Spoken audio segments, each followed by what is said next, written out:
Military Broadcast Radio, the station that's giving veterans a voice. Find us on the web at mbradio.us. Think of all that time. Every wait in the winter.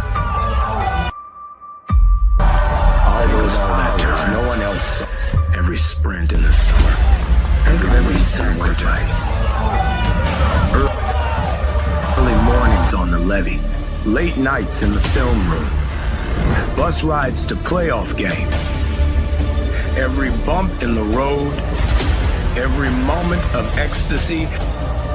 Every moment of doubt. Years wondering, is it all worth it? It's all led to this. Man, I got this. It's a 60-minute drive for a 60-minute game. After all the miles we've traveled, we're almost there. After all the hours we've worked, one more can make us legends. After all that time, this is our time.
Seems like no nonsense guy. Like re-emphasize that for the Saints fans out there on TikTok. Caveman, what did you just say? The rebuild starts right now. Marshawn Lattimore's gone, so the defense, like we're not getting any better. Looking to get into Smith. What a pass! Not Dave! Wardell Smith with the game winner! Oh my goodness! And that is why you have Aaron Fry pass the ball in.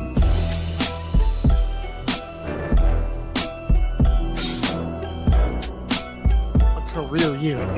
Like you have you have the best quarterback in the league, arguably, the best wide receiver in the league, and you've got the best edge rusher in terms of total sacks this season. And you're 4-7, and your playoff chances are hanging on by it. Let's make it interesting. We're making it interesting. Come on. Give us the freaking moment.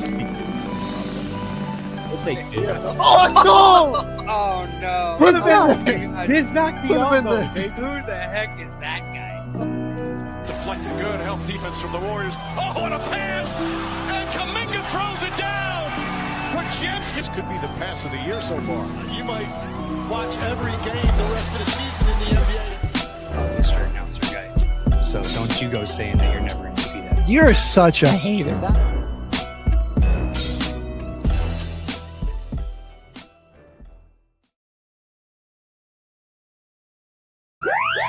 You are looking live at Till the Final Whistle on Military Broadcast Radio. HG and Caveman in the building. H-Train on the sound. We got a good action-packed morning. Had the NFL draft just pass. Finishing up a few of these first-round matchups in the NBA and NHL playoffs. And we also are reaching the midway point of the UFL season. We just had week 5. Halfway through. Going through. Now let's open it up with the UFL. Another good week of football here for the spring league. It definitely was. It's been entertaining this year for sure. And we'll start on Friday night because we got our very first taste of the new overtime rules that I had honestly forgotten even gone into effect. But it's the best of 3 2-point attempt shootout. Oh basically, yeah, is it what they is. call Yeah. it. So if you look at the quarter by quarter scoring of this, you'll notice in overtime, Memphis scored 4 points to Birmingham 0. And you're like, well, how does that happen? Well, Memphis converted 2 out of their 3 2-point conversions. Birmingham got 0. So it's just best 2 out of 3. If they failed that second attempt, then Birmingham got another chance. That actually makes sense. That's Got a kinda chance to get interesting. it. And then I believe they said they're tied at the end of that. You just go till someone gets a stop. That's pretty cool. Yeah. That's the first taste of that new OT rule there. I kind of like that, though. It's different from college, different from the NFL. Kind of using their own way. Stop some games from running on super long, too, especially. So, well, going back to this one, good start here by the Showboats. In the first quarter, getting out to a 11-point lead. Yeah, they just Touchdown and a field goal, and then they had another field goal there in the second, and they were, holding a pretty steady lead, but they gave up a late push here by the Stallions, who ended up scoring a touchdown with 25 seconds left and converting to tie this game up. And shockingly, the Showboats were able to get it in the field goal range on a pretty ballsy pass attempt here. Just weren't able to convert the field goal. Took us to overtime, but they got it done in OT. Dresser Wynn getting the start here for the Showboats. So it looks like they're going on a new direction here at quarterback. Pretty good game for him, 17 to 29, 235 and a touchdown. Case Cookus got the start for the Stallions today. Normal quarterback was injured. Wasn't good to go. Solid game from Cookus. Another 10 yards, 2 touchdowns. Did have a pretty costly turnover, though. That really took the momentum out of a good drive. But he did make up for it with 83 yards on the ground there. Their leading rusher there had a long of 30. It's kind of been the Stallions, like this bullet in the foot for them. They have no real running game, it feels like. They have not really been able to figure that out. And the last season we saw it was a lot of just teams running the football, getting their offenses figured out that way. You look at last year, they got good backs. Ricky Person Jr., CJ Marbler were both very good backs last year. Just hasn't been the same. Offensive line, certainly not as good as it was last year. You can see that. There just isn't that same push, that same control at the line of scrimmage. Despite that, the Stallions are still 3-2. Not in a bad place. Yeah. Memphis finally getting their first win of the season. Dresser Wynn, man. Maybe he's It might be the answer. He had a pretty solid game. I'll give it to him. way of the future there for them there. D. Anderson, really good game. That was his number one target. The 4 catches for 93 yards. Kwamedi Lassiter. Isaiah Washington also had some solid games. So he was getting some guys involved. Opened up the run game slightly. Like the leading rusher only had 60 yards, but was still one of the better rushing performances by the Showboats this year. This which is like the best game they've had all year. will tell you a lot. And ultimately, they ended up getting it done in overtime for a 24-20 win. Well, Caveman. Dude, this game right here, this next one was an absolute battle. This game was pretty good there between the end, dude. The Battle Hawks and the Michigan Panthers. This one was fire. I come away with bragging rights this week. 32-27 victory here for the Battle Hawks. Back and forth game. Both teams going up and down the field. And that wasn't to say there weren't some good defensive plays, a couple of big sacks. Michigan had forced a turnover that was huge. Rodrigo Blankenship, the GOAT, had some big kicks in that one too. It's good to see him back out there. I didn't even realize how little passing offense you guys used in this game. 12 attempts from Duggan and 1 from Jackson. That's insane. Learned our lesson from last week and was like, yeah, let's just not let Max Duggan sit back there and have to Dude. throw it too much. 12 passes, but 124 yards still for Butler, dude. Oh my God. Little trick play here with Blake Jackson there too. That one was sick. Right. That was you had to get creative when your offense was struggling, and it was brutal last week. So good on the Battlehawks coach getting creative here and finding some different ways to move the football and put up some points here in this one. And they had to put up a lot because the Panthers weren't really getting slowed down all too much. There wasn't a ton of offense from them in the first half, but the second half, they got it going. 3 straight touchdown drives, forced the Battlehawks to kind of wake up, but they did answer with 2 touchdown drives of their own, and then a defensive stop where the Panthers turned the ball over on downs, and the Battlehawks were able to run out the clock. Bryce, though, man, he's killing it. Bryce Perkins. Dude has easily become my favorite UFL quarterback, not just because he's on the Panthers. Because the way that they run this offense is kind of just letting him be in the driver's seat the whole entire time. They do a lot of read option with him, and I swear it doesn't really look like it should be a read option half the time. It looks like they're just calling an inside zone run, and he just is like, "Yeah, man, I'm keeping it, and I'm gone." Like the amount of design runs they give him too. Like they really just let him have fun out there. And this game kind of showed it too. only 14 rushing yards, but 21 for 25, dude. He's super 235 yards and 2 touchdowns. I was saying Battlehawks needed Hakeem Butler back, and he comes back. Listen to this stat line: 2 catches, 124 yards, 2 touchdowns. Yeah. Good to have him back. That's all he needed. That is big, though, for the Battlehawks. That was clearly a big piece that was missing from the offense. Hopefully, Manny Wilkins can get healthy soon, or at least we can figure out ways to keep Max Duggan from having to do too much out there. Just keep the offense simplified for him. But a very impressive win here in the Battle Dome. Samson Nakua got himself into some trouble slapping a fan. Oh my. Yeah, I don't know if this was during the game or not. He was jawing with somebody on the sideline. In these UFL stadiums, it was a little bit, the fans are pretty close.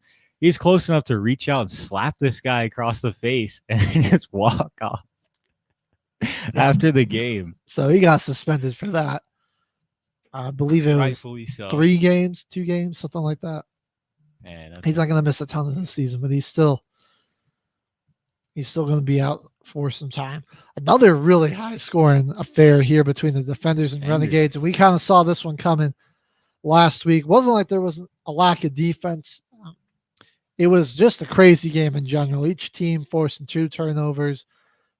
Both teams scoring 33 or more. Yeah, it was just Defenders take this one 37-33.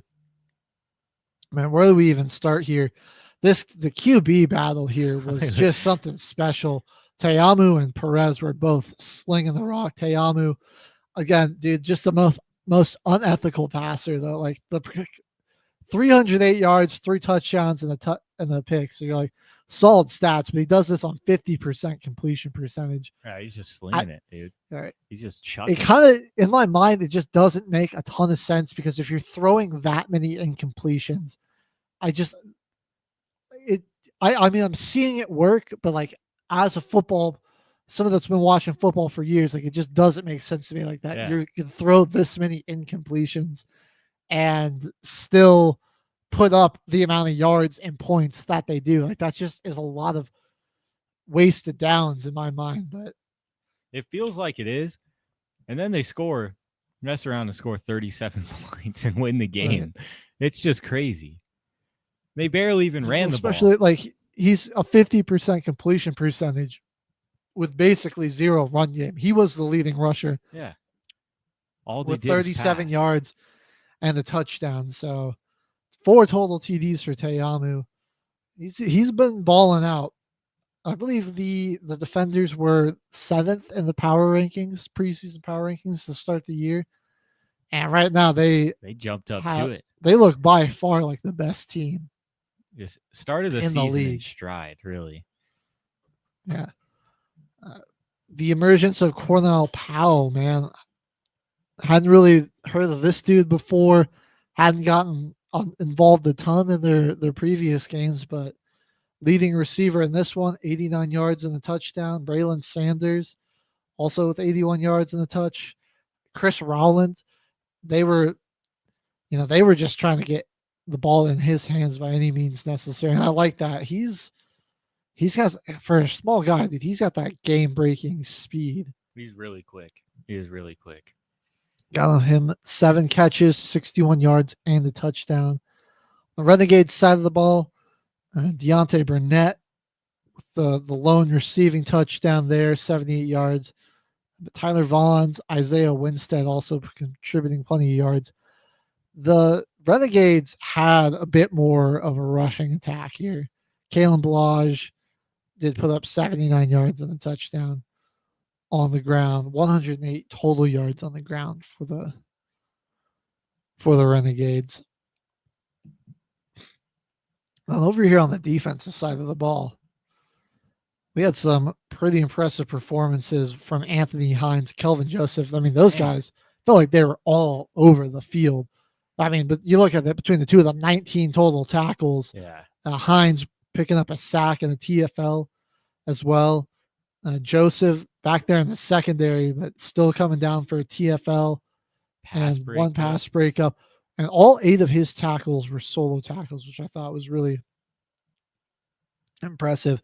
And I think a big thing in this game was the defenders were just able to generate some more pressure, and that really helped them down the stretch, especially.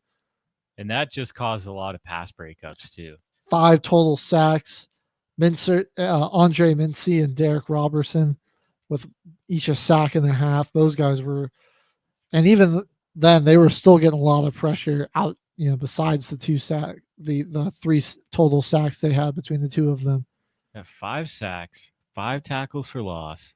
You got 6 pass breakups, the pick, and the forced fumble that got recovered. It was really this whole defense was filling up the stat. Right. For a team that gave up 33 points. It looks like they filled up the stat sheet. They really played really well on defense. Got to be one of the best defensive performances from a team that gave up 33 that I've seen in a while.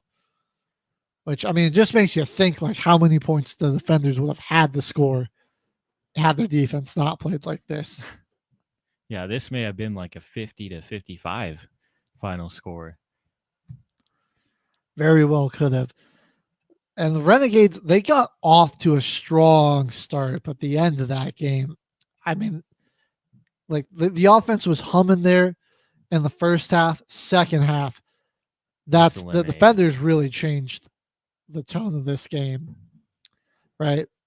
You look at the end of these first half drives: touchdown, field goal, touchdown. Only 1 punt in the whole first half. And then you get to the second half: punt, field goal, fumble, punt, interception. Tough sledding down towards the end of that game. And then you look on the other side, the defenders started the game with a punt, missed field goal, punt. Then they go 2 touchdowns and a field goal to get themselves back in this one, get it a little closer before halftime. Come out, opening drive after forcing a punt, go score a touchdown. Then they go punt, fumble, touchdown, interception, touchdown, end the game. Jeez. Like, it's just waves, man, highs and lows, mountains and valleys, all over the place during this one.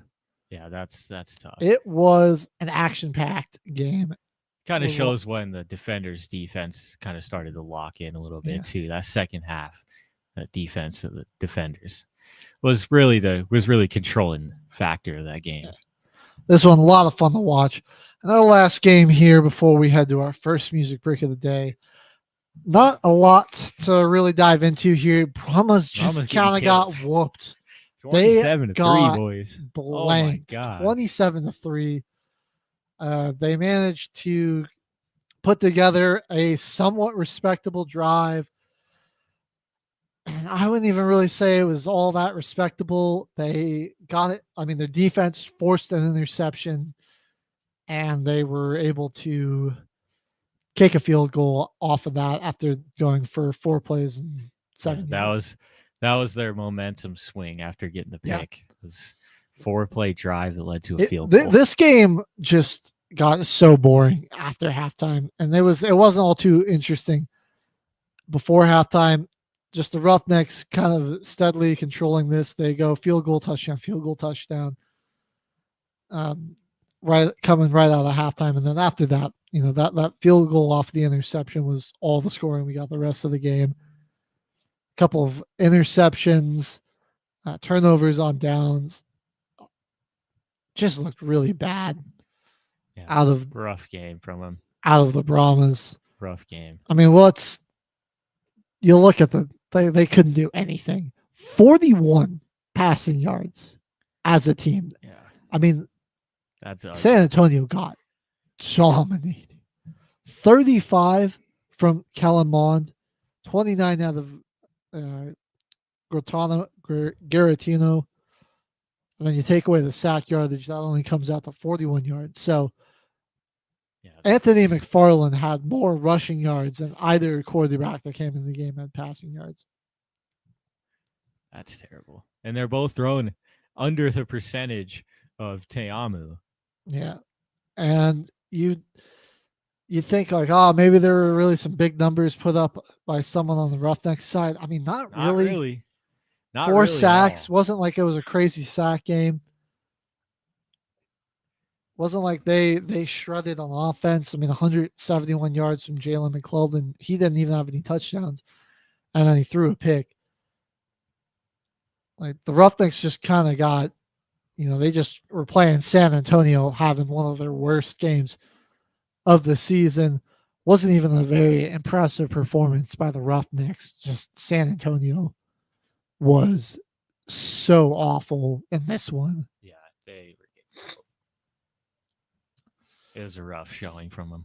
Rough showing. Really rough. All right, well, one look at the standings before we go to break here. So in the XFL conference, the Defenders in the lead at 4-1, but we got the Renegades and Battlehawks both hot on their tails at 3-2, and the Brahmas, I'm about ready to call it for them this season. The runners-up last year, I don't think they're gonna. I don't even know if they have a shot at the playoffs. They have to be close to being eliminated already at 1-4 at the bottom of their division. And then in the USFL conference, we got a 2-way tie right now. Stallions just by a head-to-head. Yeah, they got us on that game. Are in the lead over the Panthers, both 3-2. Roughnecks at 2-3, and the Showboats showing some signs of life. So I'm not ready to write them off just yet, like I am with the Brahmas. Down there at 1-4 though for both of those teams. So a lot of work to do as we hit the halfway point of the season. That's going to do it for our first segment on the show. We're going to do a quick music break with some amazing veteran artists. When we come back, NHL Stanley Cup playoff race is heating up.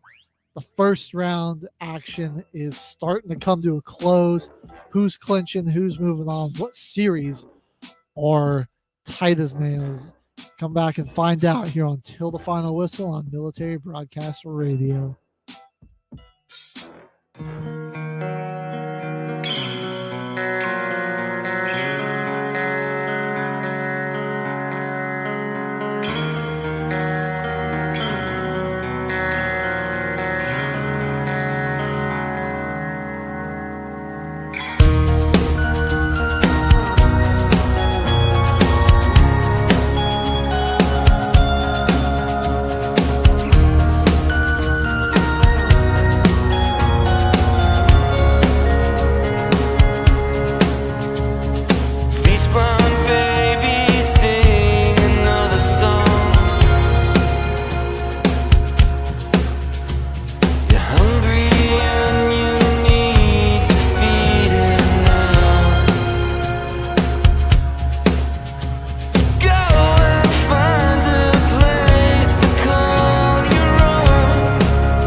Military Broadcast Radio, the station that's giving veterans a voice. Find us on the web at mbradio.us.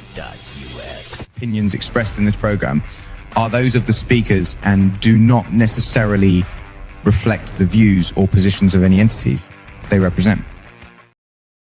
And you are looking live at Till the Final Whistle. HG and Caveman back in the house. H-Train, you're killing it on the sound today. He thought he was about to be late at the end of that break. That was perfect timing. There was no hiccups right there. We're back in. That was smooth, seamless transition. Did you say perfect timing? What are we, a 5th-round quarterback draft pick? Should have been the 9th overall pick. What are we, Sanders? We're gonna talk about that later. We'll get because I'm already gonna get fired up. NHL player. Right, we got to give hockey its dues because, man, dude, these games have been insane. Like a lot of overtime. These lower seeds, man, are putting up some fights here too. It's been good, especially in the West, dude. All of these West matchups are razor tight. 3-2, razor thin margin. 3-2. Everything's 3-2 right now, except for the Jets Blues is all tied up, which is the one series that I really didn't think would be here right now. So we do the show on last Wednesday. We're like, the Jets up to a good 2-0 start. Their defense is looking good. The Blues just look a little overmatched. Winnipeg looks like they're on their way to win this one. We're like, give St. Louis one at home, right? I think they're still a good team. They'll take one at home, but Jets in 5. And then we come back. Here we are. The last 2 games, they've lost. The Blues have beaten and outscored the Jets by a score of 12-3 over the last 2 games. Game 3, first one in St. Louis was 7-2. Game 4, 5-1. That game 3, Blues been putting right some belt to ass.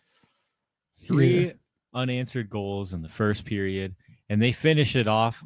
Third period, you're like, all right, Winnipeg's got 2 scores. Are they back in it? No.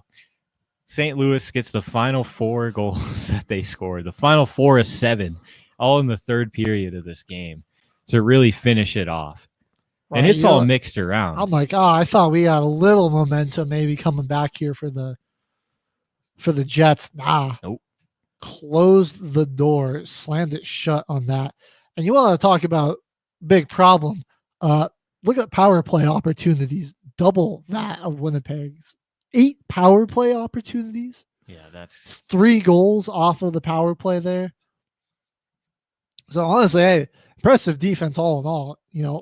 The 3 of 8 margin ain't too bad, but you're really putting yourself and your goalie in a tough situation when you're giving the other team 8 power plays, 40 penalty minutes, 40. Oh my god, oh my god! And they actually won it on giveaways. It's honestly just because St. Louis had control of the puck so much in this game. Like they're bound to turn it over more. They had it so much. Weren't a lot of opportunities to turn the puck over. You just didn't have it. Right. Yeah, it got so bad that they took Connor Hellebuck out there and moved Eric Cormier in there. That was crazy. Seeing Hellebuck getting taken out of the game. I mean, you're giving up 6 goals on 25 attempts or 25 shots. Yeah, we're probably gonna have to make a change. This really changes my opinion on what can happen if Winnipeg. Dude, they still might make it out of the series, but looking at these 2 games, like what's going to happen if they got to play Dallas? Right. Even like the Avalanche. Even the Avs. Right, I can't sleep on my Avs. Dude, this was a masterclass game from Pavel Buchnevich. Man, he was cooking. I do want to let you guys know real quick, not to interrupt or anything, but we have a TikTok agent now. His name is Sergeant Ham, and he is you guys got a following right now on TikTok, so just giving you a heads up. So that's thanks to Sergeant Ham. Appreciate shout out Sergeant Ham. Appreciate the help. Appreciate you. Everyone checking in right now. We're talking some NHL playoffs. We're going Jets Blues series right now, talking about game 3. But yeah, good, insane performance from I think it's Buknevic. Buknevic, yeah. He was killing it though. Pavel, we'll 3 call him goals. Pavel. 3 goals, yeah. The assist, 5 total shots. Bro, it was all over the ice, man. I mean, the whole team was though. It was a lot of people were getting in on the action. You had multiple guys. You had Robert Thomas. He had 4 assists in this one, so he was just setting everybody up. And then Bennington didn't have to defend a whole lot. 17 and 19 on saves from shots on goal. Game 4 was a little different. Where Winnipeg had 31 shots and he saved 30 of them. The final score being 5-1. So an insane performance there. He took the night off game 3, but he didn't slack at all the next day. I mean, let all those shots. He pretty much got attacked in this one. They had face-off percentage in this one. Let me check the rest of the team stats here. But it was really just that second period for St. Louis. Just kept the lead going, kept the momentum up. Yeah. I think Winnipeg, they seemed a lot more aggressive and on the attack in this one, and it just still didn't make a difference. They just seemed, again, to get overwhelmed by St. Louis. We were talking about it, though. They were a team that were catching some heat at the end of the year. They went on I forget, was it 12, 14 win streak, something like that?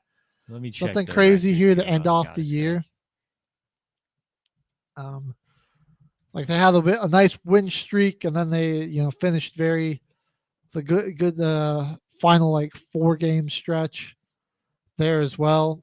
Like they were not a team to be slept on. 12-game win streak to end the season, and then their last 4 after the 12, they were 1-3. But I mean, it doesn't really matter here. I mean, there's rallied back and tied up the series against the 1 seed. I mean, now if you're Winnipeg, I mean, you're kind of starting to think does Hellebuck got to sit these next few games? Possibly. Giving up 12 goals he gave up 11. Cormier gave up, or Cormray gave up. He gave up 1 in that 7-2 trouncing.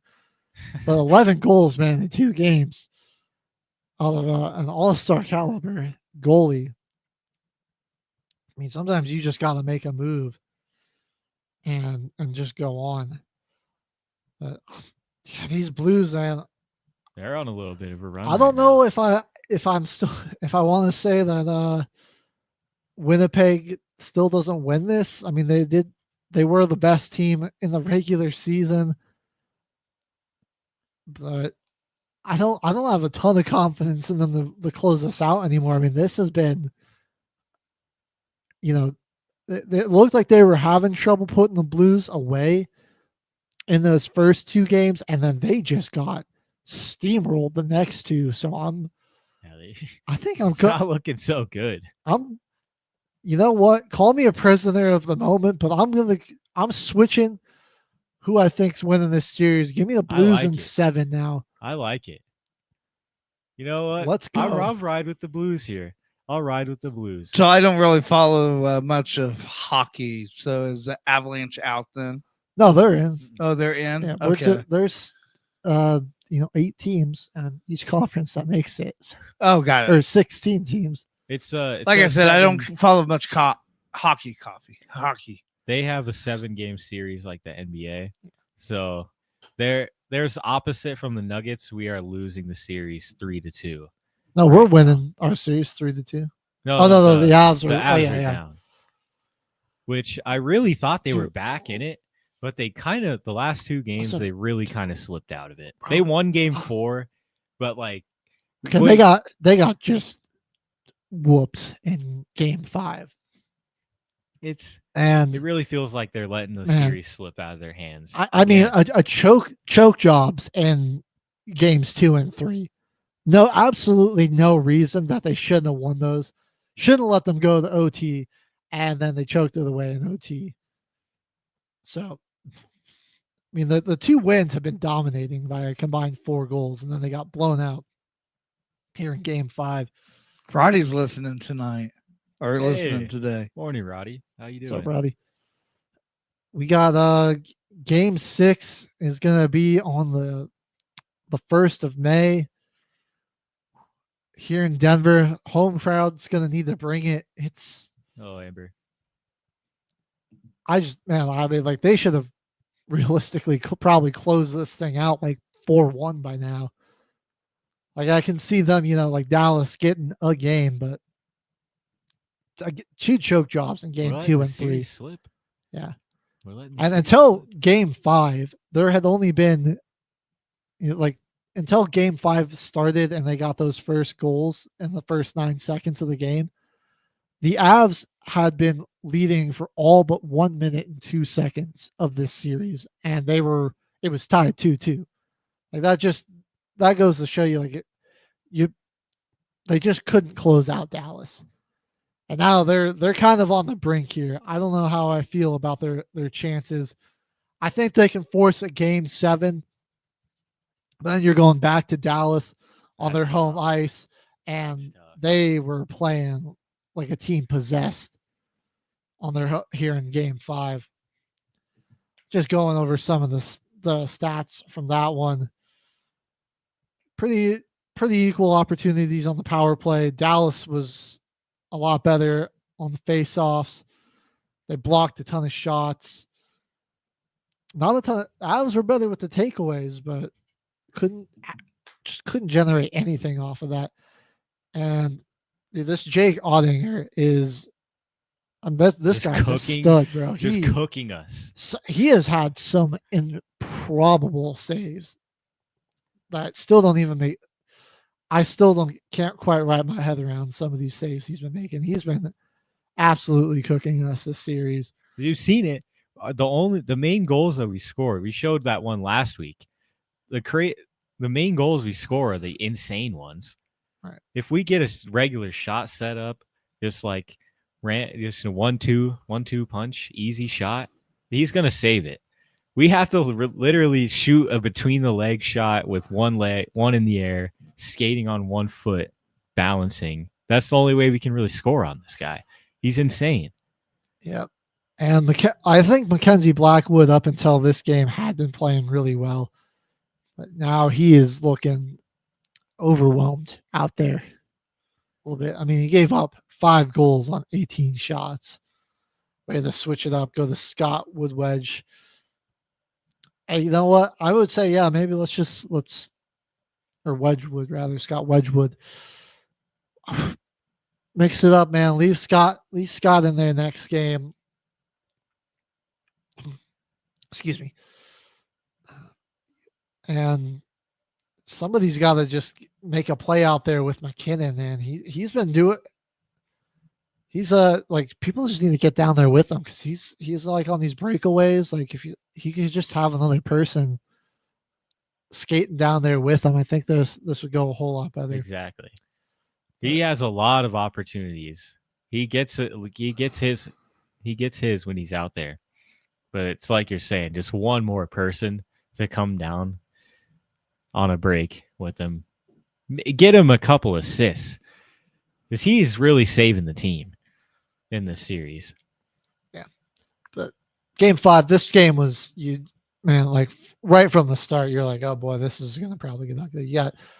Within the first minute, 2 goals. And then, we shut them out the rest of the first period. Opening up period 2 with another goal, basically a minute and a half in. Then not even 2 minutes later, another goal. We finally get 2 on the board. Then Rantanen, he gets 1 in right before the intermission. Nico's been really good in this series. This game, he had a goal, 2 assists. Wyatt Johnston with 2 goals. Rope Hintz with a goal. Mason Marchand, he got a goal. Thomas Harley with a goal. I think it's stars and 7, unfortunately. The Avs just don't seem to want to put these games away. They want to let Dallas hang around. Unless they can come out and dominate game 6.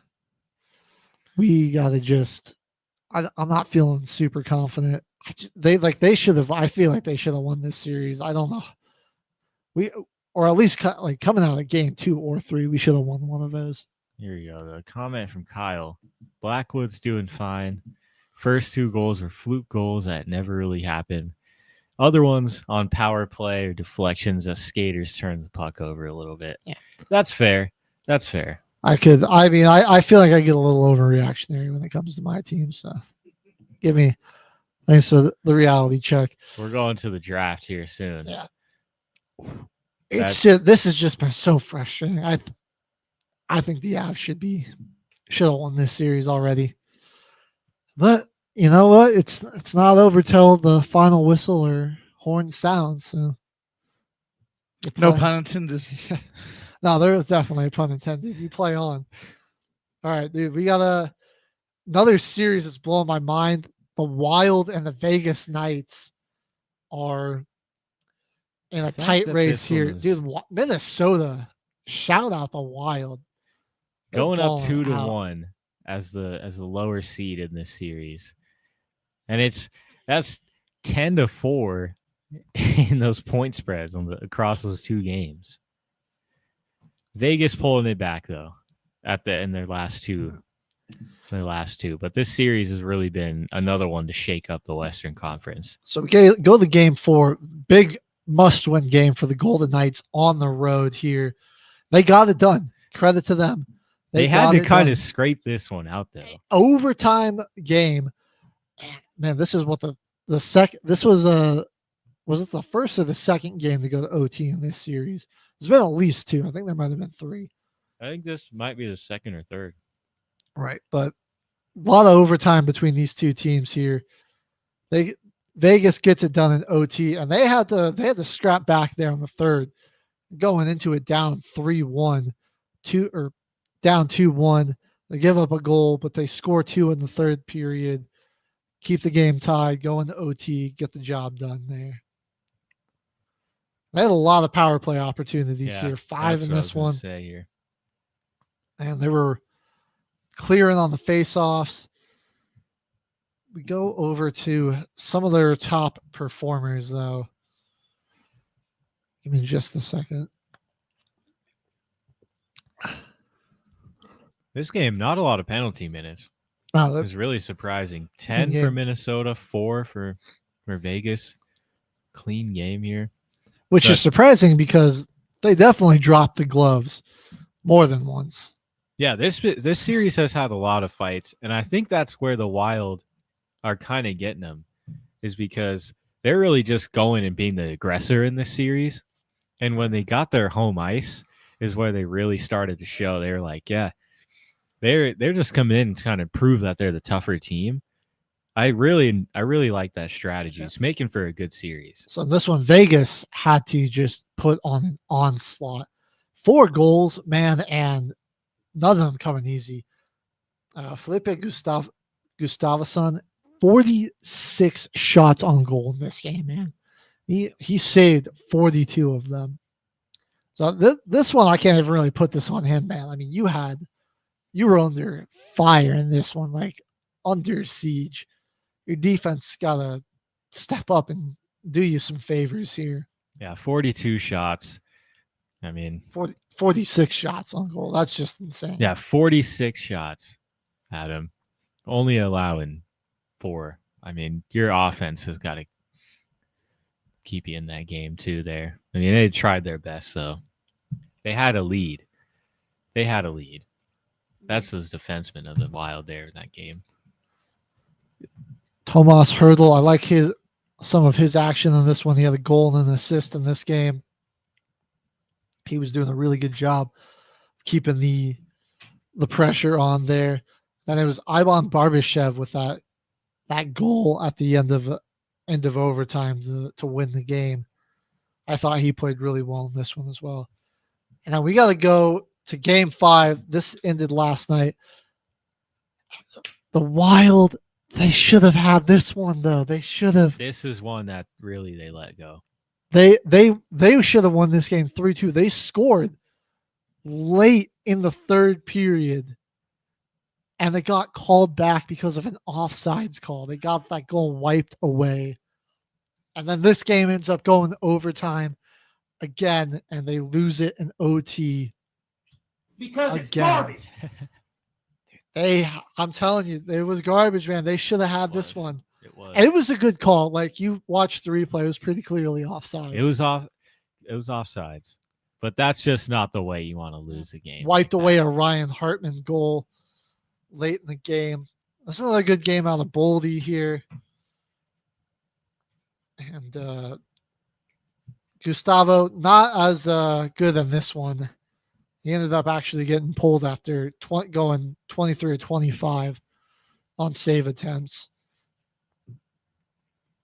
They went to Fleury there late in the game, and then he ended up getting scored on late in that game. And which, again, I really think Gustafsson should have stayed in the game. He was not playing bad by any stretch.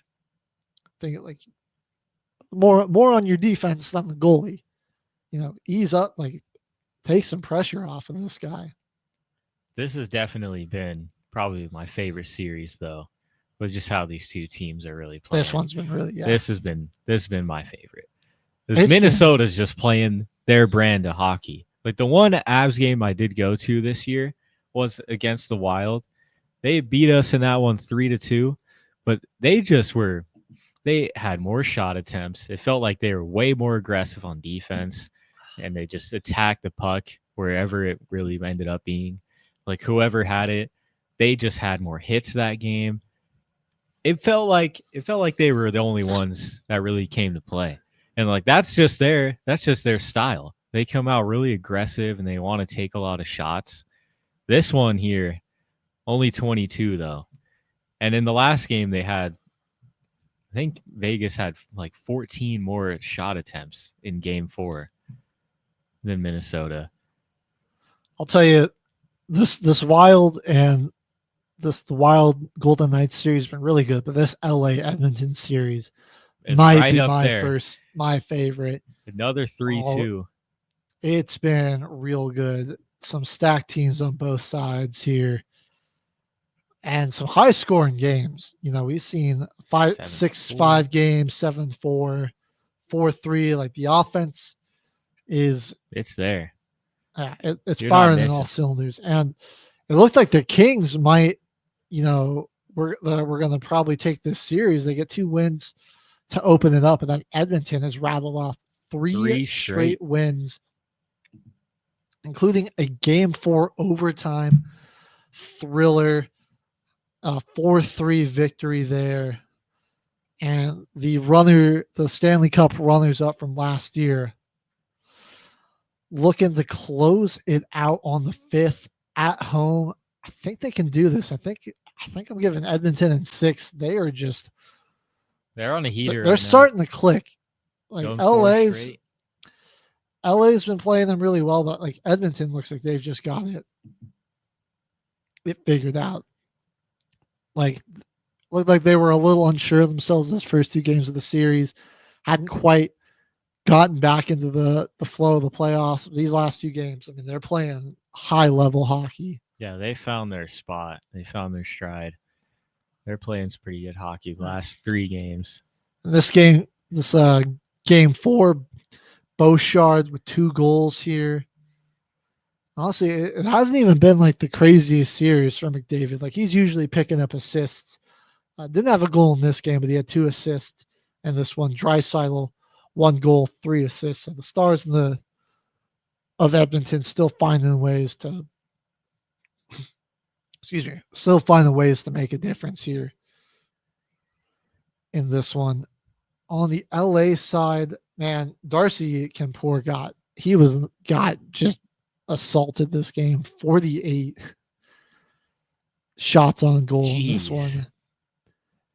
Like Edmonton just was all over the LA on offense. Like they kind of overwhelmed their defense on this one. And despite that, they did only give up 4 goals. So props to LA. It was a very bend but don't break approach in this one. Yeah, they were just on an offensive siege. But we get to game 5. Not as good offensively here from the Kings, losing this one 3-1. And they're pushed to the brink, and now they got to go on the road to stave off elimination. It's not looking good. I feel like they've kind of progressively gotten worse as the series has gone on, while Edmonton's progressively gotten better. So that doesn't really bode well. Yeah, that's not something you want to see. Game 6, that's tomorrow, right? Or in 2 days. That is the first. It's tomorrow. Game 6 tomorrow. Who's home for this one? Because I really feel like that's Edmonton. Oh yeah, I got him. I'm going with the Oilers here in 6. Right. I had them picked last year to make the comeback against the Panthers. I gotta still ride with them. They're a solid team. Nugent Hopkins with the goal. Evander Kane with the goal. Mattis Janmark with the goal in this one as well. And then they, again, just assaulting Darcy Kempor, who held up pretty well for the most part. Honestly, only gave up 2 goals. The last one came on an empty net. Los Angeles had to make something happen. And yeah, just a real quiet night out of the Kings in general. They were scrapping. It looked like they were kind of hanging in there. Scoreless first period, tied at the end of the second. And the third, Edmonton gets that late goal, and LA could just never really find a way to rally, come back there. All right. It's a killer. Moving on, going a little quicker here just as we're hitting some time constraints. These series aren't as close, right. So it'll be a little quicker. This Senators Maple Leafs series kind of got a little interesting because the Senators just won the most recent game 4-0, I believe. Right. So we got a little 2-game run. So yeah, 3-2 all of a sudden here. And you're like, looked like the Maple Leafs were just getting ready to sweep here. The Senators showing some signs of life. And this series has been fantastic here in the East. 3 straight overtime games before the Senators got a 4-0 victory. Excuse me. Over the Maple Leafs on the road, no less. Now they're coming home tomorrow with a shot to even this series back up. Take it to Game 7. Kind of like that. I mean, maybe that's just me rooting for the underdog,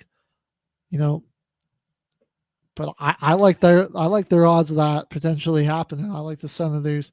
They're playing really good in these shots. They're just fast. They're on the attack. They're playing loose. Yeah, they're not really. They're not overthinking it a lot. Like they're just going out there and playing hockey. And that's all you can ask.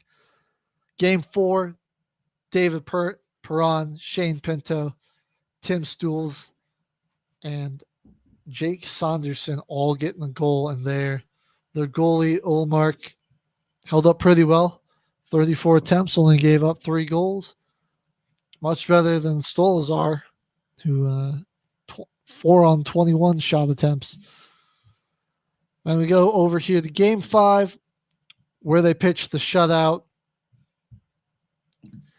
They just, from the get-go, Toronto looked pretty shell-shocked. Scoreless first period, so defense was holding up there. And as this game progressed, you could just feel the energy in that building and Maple Leaf Square get more and more. It just got drowned tense. Out. And they just said they didn't know what was happening. Brady Tkachuk, I think he was fantastic in this game. Only 1 goal, but he had 5 shots, just putting incredible pressure on the goal there. Ullmark, perfect game, 29 shots on goals, 0 goals allowed. Fantastic from him there. Tim Stools picking up another goal in this one. Dylan Cozens gets a goal in this game as well. And Stolarz, and they're not getting a ton of shots on goal on him, and he's giving them up. 17 shots, gave up 2, and then forced the the Maple Leafs to go to an empty net, and they had 2 goals scored on them that way. Moving on here, Lightning have been playing the Panthers tough, but the story of this is that they just can't close it out. Yeah, they're not able to really get one. Game 3 was a beatdown, 5-1, and they haven't really been able to do too much since. Outside of that, 4-2 in Game 4. Got Game 5 coming up tonight, and I'm pretty sure the Panthers are back at home to close out the series here. Right. So, or not Toronto. Tampa Bay is kind of at the brink here, and looking like the Panthers are going to close them out here. The Devils, man, we were rooting for y'all. What happened? That final game was a double overtime finish, Double 5-4. OT. They tried their dangest to get another game in this series. This one a little bit, yeah. Nearly pulled it off. Carolina's looking pretty solid though. Yeah, coming out of this series. This was a Carolina 2-3 series. Pretty scary. The 2-3 matchup, and they kind of commandingly, like 4-1, 3-1, 5-2. Like all their games that they won, excluding this Game 5 double overtime, was. I mean, like you can expect that one to be closer. You've got a team facing elimination. They're going to play their best. New Jersey did their goalie no favors. This man had to try to block 54 shots on goal. Poor guy, rip. 54 shots. Yeah. That's a long night at work. They only give up 5 out of that. Honestly, isn't. Yeah, he still did his thing. Yeah, I'll give it to him. Sevchenko, he picked up a goal. Aho, he had 2 goals and an assist in this one. Jackson Blake picking up a goal. Tyler Hall with the goal. Whole team just looking really good here. The Devils will be moving on though, and they await the winner of the Capitals and the Canadians. I think we're going to have the Capitals here pretty soon, looking to just close it off here against the Canadians. Which will probably be a really tough series for the Hurricanes. Real proving series for this. Game 1 overtime victory. The great Alexander Ovechkin scoring the goal there. And then since then, it just hasn't really been too competitive. No. Game 3, Canadians got a 6-3 victory. But besides that, they've been kind of blanked by the Capitals. Losing 3-1, then they lost Game 4, 5-2. Game 5, that's tonight. It's at home for Washington.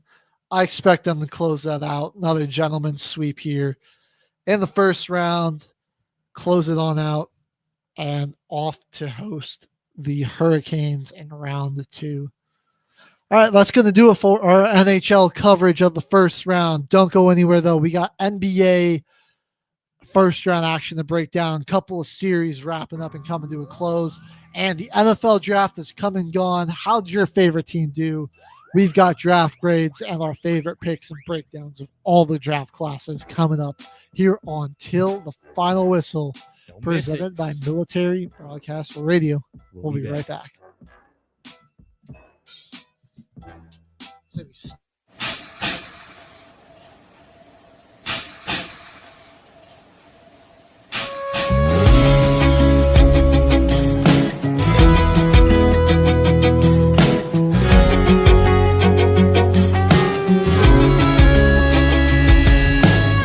Staring out this hotel window, many floors above. What's missing down there is love. Thinking through the smoke that fills my mind.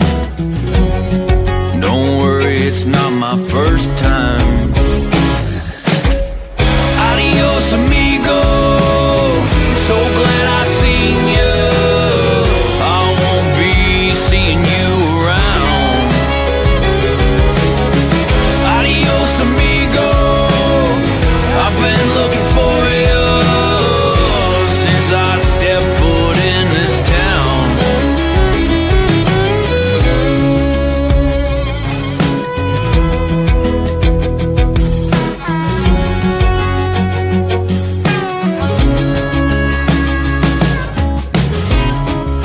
it's all inside. Heaven and hell. What happened to that angel when he fell? Give it just one try. Tell me you don't like it. Be God for a moment and don't despise it. Adios amigo, so glad I seen you. I won't be seeing you around. Adios amigo, I've been looking for you since I stepped foot in this town.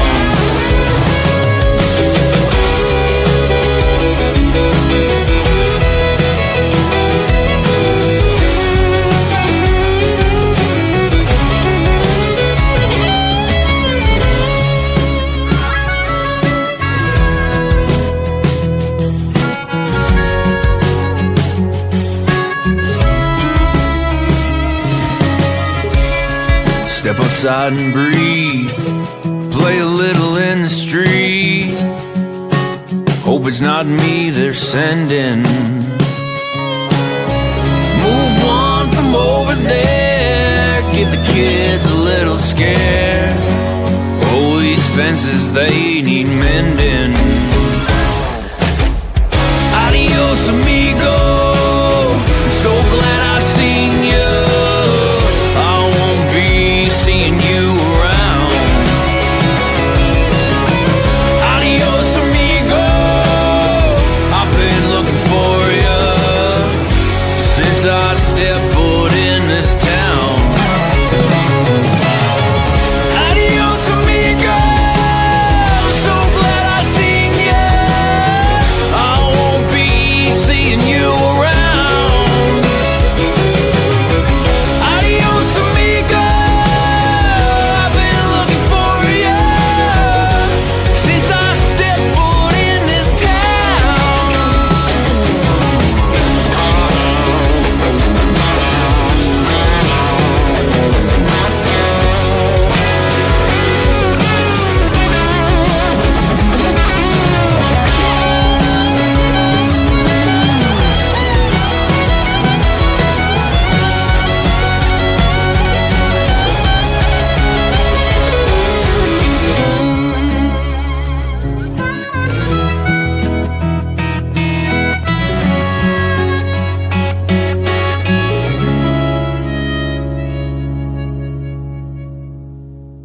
The station where our veterans' voices are heard. MBR Talk.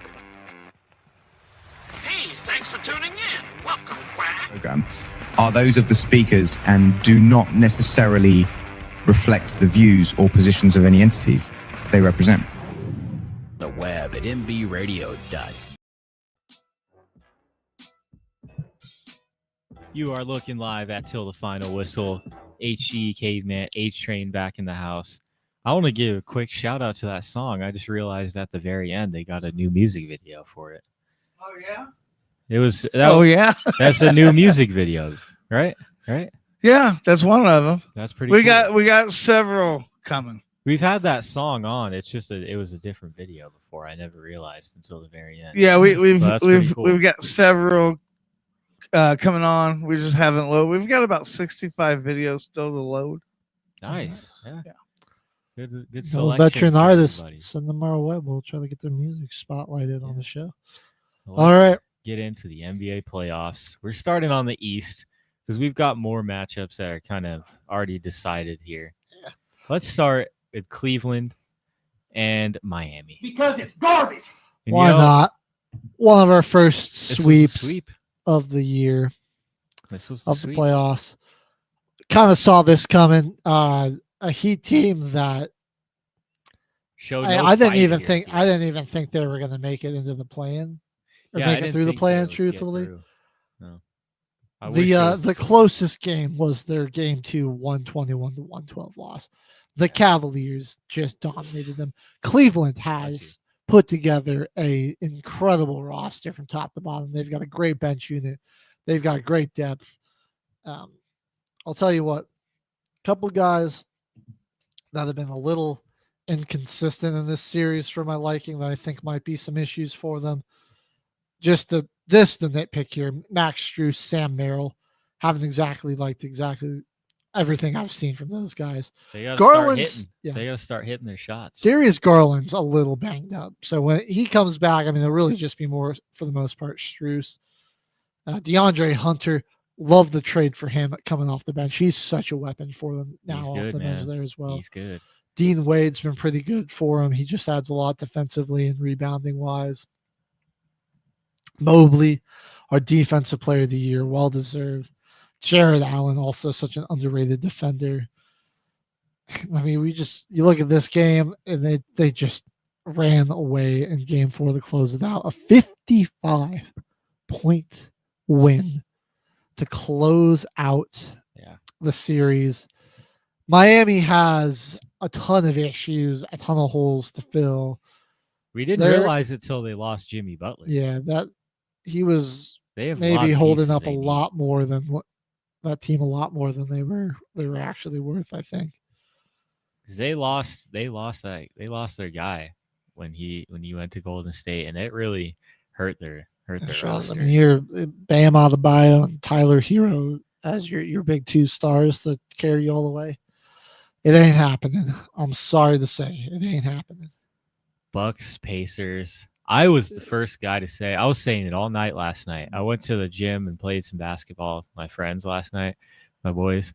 And I was the whole time we were checking up on the game.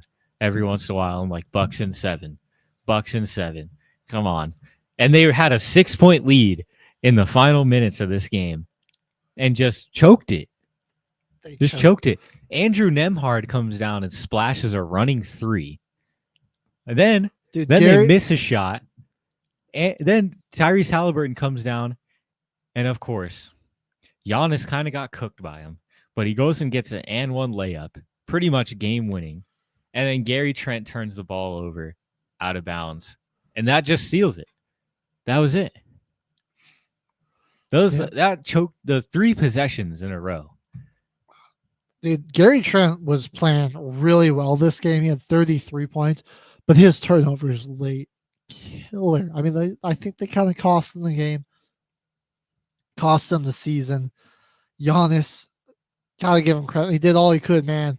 A 30, 20, 13 triple-double, 2 steals, 2 blocks as well. He was pretty efficient too, 9 of 17, even a hit of 3, was 1 of 2 from deep, 11 of 17 at the line. You know, for him, that's improved. That's major. That's big improvement. They choked it away. They really did. Halliburton, get a lot of credit to him. That was a big time shot. He got voted the most overrated player in the NBA by like that anonymous poll The Athletic does. I think that's bullcrap, man. I do. He's turned it around. He had a slow start to the year, and I'm going to say it just like everybody else did. If Jokic wasn't in the league, he would be getting a lot more attention for his playmaking, his passing ability. Like he is, but I think he's still behind Nikola, but he is the second best playmaker in the whole NBA, the second best passer. I think that's really what landed him his spot in Indiana. It made them take a chance on him, and it really turned out for the better for him because they've been able to build around him. He's been able to turn it on and score, but his playmaking can really enable some of these guys: Nesmith, Nembhard, Turner, Siakam. It can really I think it elevates how those guys play to where they're they would probably be, low end starters around other guys in another system. But with Rick Carlisle and Tyrese Halliburton and how they run that offense, it really elevates a lot of probably not Siakam in turn, but Nembhard, Nesmith. I think Hallie and Carlisle are really bringing the best out of them there. Yeah. Nembhard, after last season's playoffs, I had him high hopes to be a 6th man of the year candidate. He just turned it around and said, no, I'm going to be playing 35 plus minutes a game all year and nearly played 40 minutes in the playoffs. So he's just a starter on the team now. I really like the offense with Halliburton. They're turning some guys. So Pacers have ended the Bucks season 2 years in a row now. Now the question, And we'll leave this. We came and discussed this a little off camera, but Giannis, is he still in Milwaukee? Is he gone? I think he asks for a trade. Where do you think he goes? We were talking. We said Pacers, oddly enough, or the Pistons. The Thunder, another team with a ton of depth and capital to trade for him. That's where you're like, to get Giannis, you're gonna have to give up a king's ransom, and like teams that are going to be able to do that, and it not negatively impact them where they then don't have a whole lot to put around him. And I really don't think he's going to go to the West either. Houston definitely. Rockets could potentially get him. Let us know your thoughts. Does Giannis stay? Where does he go? And Damian Lillard, does he retire? Like, what's happening here, man? Yeah, that's a really tough way. That really bums me out, man. He stayed in Portland for so long, trying to win the championship the right way. And by the time he's tried to start ring chasing, it was just the it was too late. Problems really injury problems got to him, man. It's unfortunate. He gave Portland so much of his career, and he tried so hard to take him to a finals and win him a finals, and he just was never able to get it done. Sad to see, man. It's really sad to see. Very sad to see. Another series. I got to give the Magic credit. They got gentlemen swept, but they played Boston pretty good. They played some pretty good competitively. Outside of game 1 and game 5, in the middle there. Game 2, I feel like they should have won. They were up the entire. They should have won. Tatum was hurt there too. That was a prime opportunity for them to steal one and make this series interesting. Then they kind of choked out, and that was like, all right, I don't think they're winning this. Their big problem, they really just need a better front court, and to really just let Paolo and Franz be able to play that more traditional, not saying like exclusively play the traditional 3 and 4 role, but they're just give them more opportunities to do that, because when they're able to play as a 3 and as a 4, they're so good. But Corey Joseph, KCP, those guys just aren't the answer. I'm also kind of on the fence about Wendell Carter. I think he's a really good defender, but he just has so many deficiencies on offense that he can clean the glass up pretty well. It's just his scoring. I feel like sometimes they did need that in this series for him to kind of get some buckets for him. I don't know. I don't know if they need to make major change-ups. They're defensively, they're really well. Can they just add some more versatility, shooting the 3, and just somebody that can run the offense from the point a little more effectively would be what they need. Celtics, not really surprised here. Yeah, not surprised. I think we had them winning this in 5 anyways. They did exactly that. Game 5 win, 120-89. They're on to the second round. Cleveland's got Indiana coming in for the second round here. Boston is waiting on the winner of the Knicks Pistons. Which it should be swapped, man. Been a controversial, crazy series. Pistons should be up 3-2. They really should. They choked game 1 so hard. Massive choke job in game 1 that gave up a 21-0 run. Did steal one on the road game 2. So honestly, they could be up. Like, we're thinking about it, they should be up 3-1. Or had already pulled off the sweep with a 4-1 here. Because we're in the game 5. Yeah. So you win that game 2. You don't choke in game 1. Steal 2 on the road. All right, the Knicks get one back on you in game 3. And then they got robbed in game 4. I don't care what anyone says. They got robbed there. That was a shooting foul any way you look at it. Tim Hardaway he's been like 85% on the season. He's been a little worse on the playoffs, 71% from the line. But that's 3 attempts. You're down 2. You're down 1. I mean, I can see him making 2 there. I mean, come on. Yeah, at least 1. I 71%. I think he's good for at least 1. So it's at least tied. Gives you a chance in overtime. So the league, NBA, they all admit that, oh, yeah, we missed that call. Probably should have been the foul there. And it's like, well, what does that I hate when they do this. Like, yeah, we messed up. I should have been fouled. Like, what is that supposed to do for us now? How what does that do? Right. What does that Oh, do? so now like we just get to be like you're admitting that you effed up but we're not going to change it. So like, oh, we just know that we lost on a bogus call. It's good that they're taking accountability for it, I guess. But when you look into the games that happened after, there were still some bogus calls last night. And in last night's game that, the whistle was going towards the Knicks way more often than not. And it was really just the Pistons were trying anything that they can do to just stay away from, get away from the calls. In the Knicks defense in that game for Pistons, again, kind of choked a little bit of a lead away. Didn't really play that great in the fourth quarter. Let New York come back. It wasn't as big of a lead as game one. And sure enough, came back to bite them. Triple-double for Cade Cunningham. He's looked really good though, man.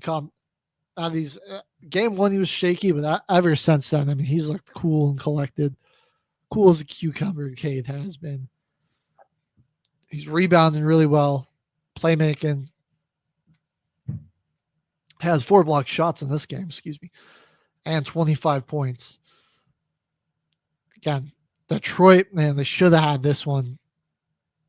And then they get the win last night.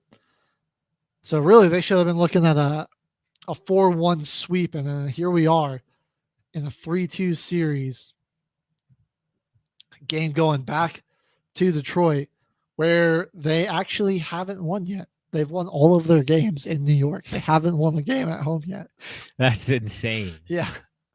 So that doesn't bode well for them. They might be looking at they could lose this game tonight. Here tomorrow night. Yeah. So that's got to make you feel a little nervous if you're a Pistons fan. It's tough. Just a flashback to Game 5 a little bit here.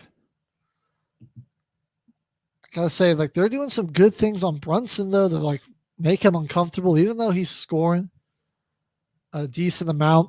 Then I think they're doing a good job defending him though. Yeah. They're throwing the right looks at him. Like, he's been scoring, but in like a super unethical way. This game, oh my God, it was atrocious, bro. He was 4 of 16 shooting, got to the line 10 times, knocked down 7 of them. This was a defensive dogfight. This game's been getting chippy. I mean, this series has been chippy. Had a couple of physical altercations throughout these games, pushing, some shoving. This is kind of reminding me of this is making me think of like the Detroit, New York matchup in like the like classic Knicks Pistons series. Right. This is awesome. Late 80s, early 90s, man. We're watching elbows and hard fouls. Like, it's more of a rivalry now. It does kind of feel like a rivalry renewed, right? Like, these two teams they just seem to not like each other. And it did stem from the regular season. I'm all for it too. The Pistons were getting ready to fight everybody towards the end of the year. They're the most scrappy modern day bad boy Pistons here, bro. I think Tobias Harris has not done his signature choking in the playoffs yet.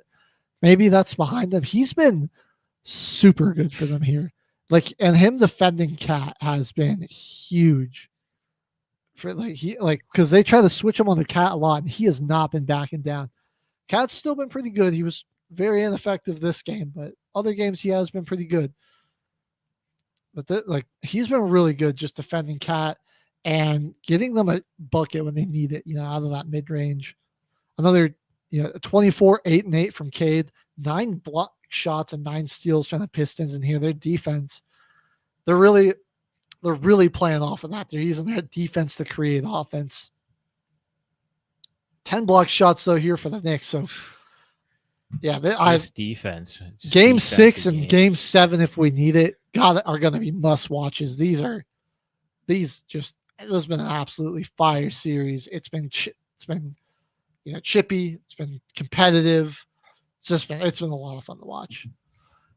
Whoever wins that series, though, is putting up a pretty good fight against the Celtics. Yeah, the Celtics are going to have run for your money, Boston. Watch out. Or they're going to get lucky in some of these. Like, one of the best players is going to get too hurt, and they're going to it's going to be like a cakewalk like last year.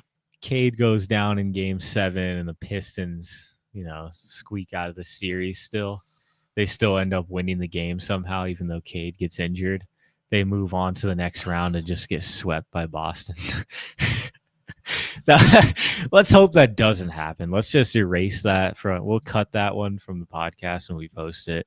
So we'll just erase that from the internet. Over onto the West, Grizzlies, man, just wrecked in Game 1 and 2, choked a huge lead in Game 3, and weren't able to get it done here at the end. Against the Thunder, losing by 2 points, getting swept. And we come down to the end of this one. I'm just blanking on who took that final shot. It was Desmond Bain. Went one of two from the line. He had to miss the second one intentionally, and they just got out-rebounded. But they weren't able to get a shot at the strike because there was only 0.2. Good fight there at the end for the Grizzlies. I guess you showed some life after getting absolutely thumped the first two rounds. Scottie Pippen Jr. probably the best game of his career. Honestly, 30 points, 11 rebounds in the playoffs. It's 9-21, but he went 10-10 from the line. Ja Morant unavailable for this one. I don't know. I think it was a little dirty what Lou Dort did to him though in Game 3. That did not seem like a basketball motion. Like the fact that wasn't even like a foul or anything. He didn't clear his landing space. Yeah, that at least should have been a foul. Yeah, I don't know. That did seem a little dirty to me. It did. Intentionally or not, in the moment, I agree with you. It did look a little bit dirty. Shea locking in, aura maxing, dropping 38 points to close out this one. I think his best game of the series. Yeah, I mean, Game 1, they had that huge win, and he didn't really shoot that all that great in that game at all. Yeah, he hadn't been really doing a whole lot this series. He hadn't really needed to. He was good in Game 3, though. I'll give him his props in Game 3. But, I mean, that's what scares you the most as a Nuggets fan or any team in the West. Well, I mean, we have to play them next. If we win this. But yeah, 31 in Game 3 for Shea. It's just tough. Their team's that deep. Shea can take a night off and just, if his shots aren't hitting, he can focus on facilitating the offense and letting other guys score. That first game, their lead broke off because of Lou Dort and Isaiah Hartenstein. Both had 14 points in the first quarter against Memphis in this series. In Game 1, I mean, if those guys can keep doing that, does he really even need to score all that much in these upcoming games? I mean, we'll find out, but it really scares you. And Rockets and Warriors this series gonna be, I mean, not really an upset if you think about it. Yeah, it would be the least surprising 7 beats a 2 seed. This Golden State defense is just something else now that Jimmy Butler's in there, and they're just much more capable offensively. Like they've got the speed to just kind of counter that athleticism here. Dude, Sengun, he's got to just be more aggressive, trying to get inside and score. Like he's settling for like these floaters and these like hook shots but they're like, he's not really like trying to work inside. He's like taking long floaters and hooks or jumpers. He's 12 of 28 in this one. I don't like it. Like I think the Warriors. He didn't start the game off good at all. Right. The Warriors are running small for the most part, but like Quentin Post will be out there for like 20 minutes a game. But like for them, like you're gonna have like that's why Jimmy Butler or Draymond Green, like attack, bro. Like get in there. He should be eating them up. He really should. Like 31 points, still had a good game. He just wasn't the most efficient. And he started this game off just not the greatest. It was really, I can really say that them coming back in this game was led by him. But the start of them being down a little bit in this game was because of Sengun. And it's their lack of half-court offense sometimes. Jalen Green also getting hurt. Only playing 25 minutes in this game. Yeah, he sat the last 5 minutes or so, which Yeah, you don't, and he you don't just- want to see that. He looked like his lower body was bothering him there. Jimmy Butler leading the team, 27 points. Podziemski with 26, probably his best game of the season. Game 5 tonight back in Houston. Can the Rockets stay alive? I kind of don't think so. I think the Warriors going to take this, and it's going to be Gentleman's sweep. Warriors in 5. Another team that I think's going down in 5. The Lakers. Los Angeles Lakers. This might be LeBron James's final game Potentially. as a pro basketball player, Potentially. man. Tonight, 8 p.m. Honestly, though, I think he could stay. I think he might stay. The Lakers' need for a center is really hurting It's them. showing right now too. And this one, they've been Gobert is cooking them up. Yeah, even Rudy Gobert is cooking. I think LeBron's been great defensively in this series, but he just has not been nearly as aggressive or productive as I would want to see out of him as the number 2 option here for the Lakers. And then, yeah, the inconsistency of like Austin Reeves and Hachimura, and then just their lack of a center has been really killer. There's nights, man. Hachimura will make every shot from the mid-range, and he'll really space the floor out to where you can have Luka and LeBron attack all they want. Luka, like if he can't hit. He's dropping 38 points on pretty bad efficiency, 13 of 28, and Minnesota is just attacking him in the pick and roll and switching and going after him defensively. The Lakers just don't have an answer for that, man. Anthony Edwards was just cooking him in that regard there. 43 out of Ant. He has been so aggressive, getting to the rim, driving to the basket, just taking, and also shot 10 threes in this one. He was just all over the place, a force, and that nobody on LA really seemed to have an answer for here. I think we're going to see Minnesota and the Warriors next round. I think Minnesota potentially goes to 6 just because the Lakers are going to be on their home court facing elimination. Minnesota might not be able to take it on the road, and they might take it back home.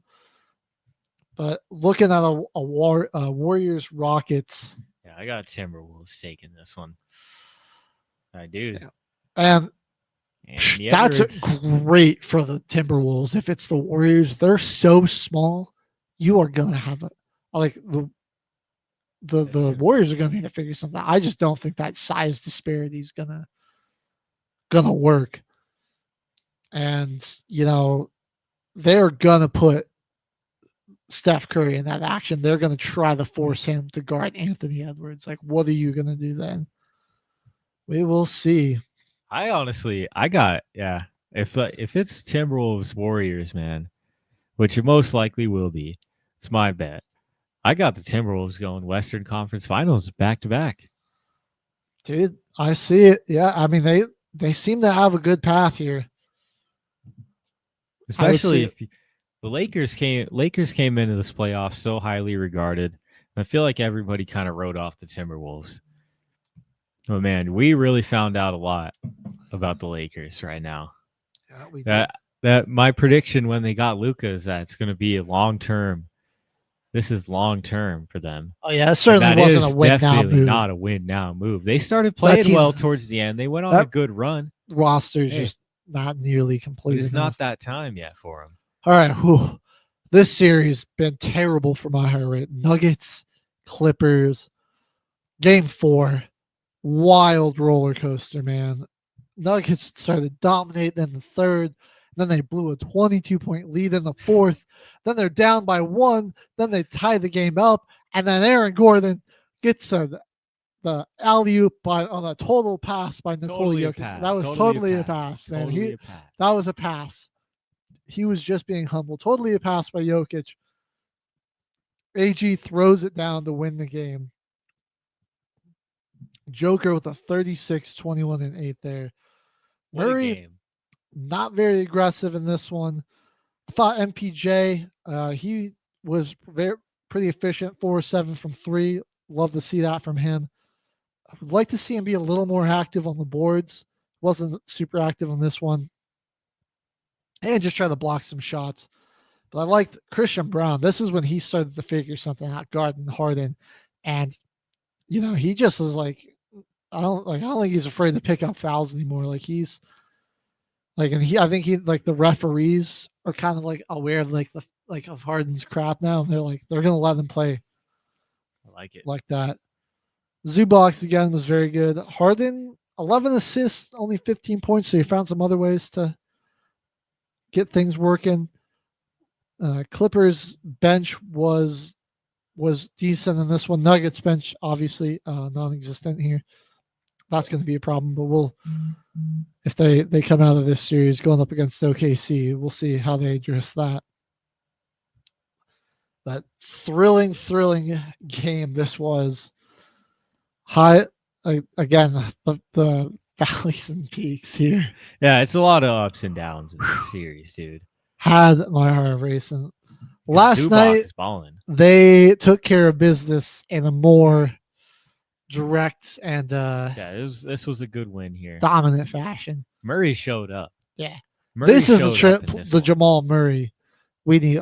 We need them to be aggressive and on the attack early, and we'll be in a good spot here. 43 points out of Jamal Murray. I mean, he was just on fire. It just felt like he couldn't miss.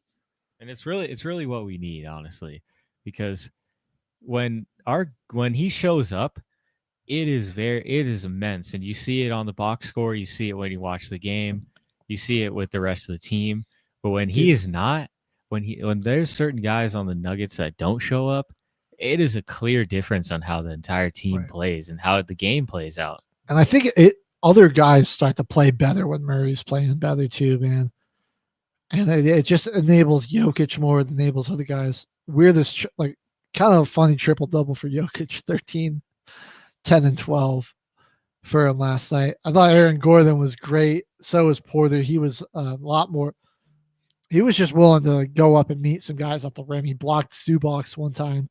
Gordon picked up some fouls blocking Zubac, but I like that they were just making the big man work for it. 23 out of Gordon, 14 out of Porter.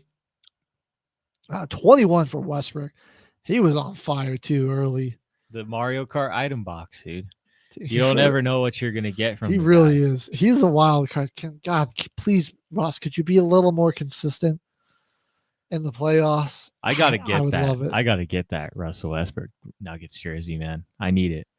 That's one of my favorite players all time, dude. Now he's on my favorite team. I would love if we could get him a ring before he retires, man. We're trying for you, Russ. We're trying. We got your old team's kind of a doozy that we're gonna have to run into. See, this series ain't over by no means. Going back to LA for Game 6.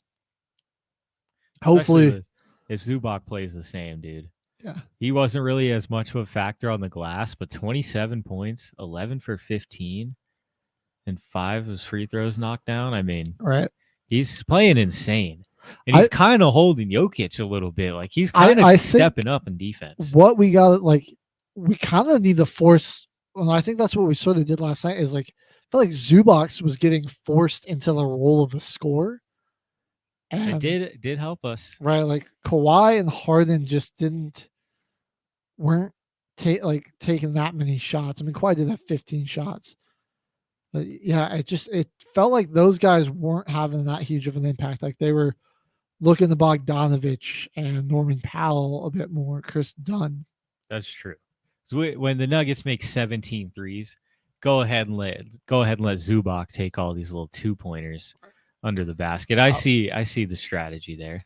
We were absolutely on fire from 3. That was fantastic to watch. 17 made threes. If we can somehow find a way to recreate that every game. Oh yeah, we should. Yeah, we should be good. Yeah, we'll be cruising. We'll be cruising through the playoffs.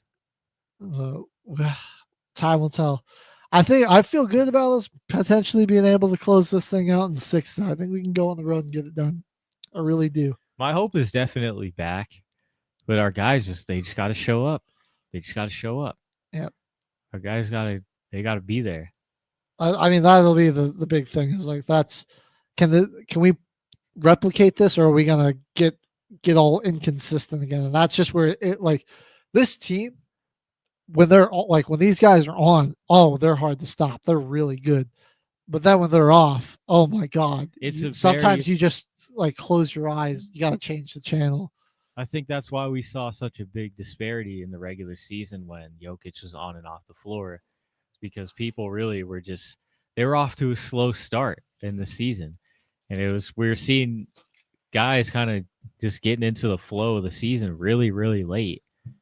We just gotta lock it down here. Yeah. Just get out of this series, because there's a even bigger opponent coming up next. All right, on to our NFL draft grades, man. It's come and gone. Let's go. Exciting time. A lot of teams have some exciting new prospects that they're looking forward to. Where do you want to start, Cade, man? You want to start with your Saints? I think we should. Yeah. Because I don't want to spoil anything, but I think that might be HG and I's worst pick in the draft as a staple opinion right now for the two of us. If we didn't draft Tyler Shough, man, we had a good draft. I can't even lie. We got some good depth on the defensive line with that tackle from Texas. We also got a very good developmental safety that we can put underneath Reed. I really and Tyrann Mathieu. I like that Jonas with Sanker pick a lot. That's not bad. We got a guy with that Stutzman dude from Oklahoma. He could potentially be pretty solid behind Demario Davis for his last few seasons there. He can learn some things. There. I think we got some pretty solid picks here. And we got Devin Neal, who I think could be a pretty serviceable back. So you ready to hear my grade for him? What's your grade? Give him a B-. My favorite pick, the Devin Neal pick. I think he could be one of the steals of the draft at running back there. I love his vision. He doesn't have the greatest burst, but he's a patient and smart runner. He's got great vision. I got a couple. He's pretty powerful. Here, he's got good contact balance too. Very high floor guy that I think we can work with that. With Alvin Kamara, we can really work with that. Really potentially turn that backfield into a nice two-headed monster. Well, let me show a couple clips of the vision here. I'm not a huge fan of the Tyler Shough pick, but we'll get into that. You got to see the vision, though, on Devin Neal. You got to see this. Because every other pick that we made here is pretty good. I got a clip. I got the video. The New Orleans Saints went to reposting Theo Ash videos on their TikTok page to try and get everybody to. I think they're picking straws. They were paying him to do film breakdown of their guys. I think they just paid. Yeah, they did pay promotion with the guy. They'd shout out the Saints, shout out Theo Ash for reporting on us. But dude, we're running out of options here. We're trying to get people to like our team. Well, let's look at the clips here, because Devin Neal was a good back this season for Kansas. Neal isn't the fastest running back of all time, but he makes up for it by knowing how to solve problems. There's a big opening here, but he understands he can't explode through the entire secondary. He's cognizant of the fact that this safety and his path will eventually intersect. So what does he do? He starts heading straight for that safety like he's going to bring some contact, and that forces the DB to break down and prepare to make a tackle. That stops his feet, and then Neal cuts away from him. And then he works off the block of his receiver to pick up even more yardage. I like this play a lot, where he reads the blockers in front of him and understands that this offensive lineman is not going to be able to reach this safety because there are people in his way. So he takes matters into his own hands. Cutting up the field, the safety falls back, anticipating that he'll get a big hit, but Neal predicted this, and as soon as the safety commits to the tackle, Neal puts his foot in the ground, takes his legs away from that safety, and then comes down running on the other side. See, I feel like the offensive linemen and the tight ends that we picked up, I feel like Kellen Moore definitely has an idea in his head to kind of do similar things with Kamara and Devin Neal. I think he's just going to use both of them, those two minds in the backfield, because Kamara, same way. He's got the speed, and he also carries that vision. So I feel like both of them could work well with what we got going here. And our offensive line pick at 9, I think he's better. I think he's the best offensive lineman here in the draft. I'm not even going to lie. Kelvin Banks. This is my dude right probably here. would have been the top tackle if he hadn't been hurt for a lot of 2024. This is my dude right here. Man, shout out to Theo Ash again. Absolute. Let's check out these quick Absolute breakdowns. stud, yeah. Saints fans, congratulations. Kelvin Banks was the biggest, baddest offensive lineman in this draft. But he's also really smart. Look at how patient he is in pass protection here. He's going to wait and wait. The edge rusher tries a move, but it ends up just landing on air, and then Banks throws his punch. He's able to escort this guy up the arc. He's not a threat. 19 realizes that, tries to spin back inside, but Banks is able to redirect and stay in front of it. Here, Georgia runs a defensive line game. Jalen Walker is going to feign like he's rushing, and then he eases up. And as soon as he does, Banks gets his eyes to the looper and takes Mykel Williams away by knocking his punch down, resetting his hands, dropping his weight, anchoring down, and blotting him out. And then in the run game, this guy is shockingly good at connecting at the second level for how heavy he is. The first thing he does here is he gives a shove to the backside defensive end to push him behind the play. And then it's a very difficult assignment climbing to this backer. So there's a moment where it looks like he's almost overextended himself. And the backer is thinking, hey, I'm going to fall back and this stumbling oaf is going to fall forward. But that's not what happens. Banks is able to curve, hit that backer. The running back cuts back, and he's got a really clear picture behind Banks's block and turns this into a nice gain. And then this is a perfect combo block. I think we got the best lineman in the draft. I feel like the vision with Tyler Shough is going to take some time for me to see. And I mean, we picked the tallest quarterback in the draft. I mean, I get it, right?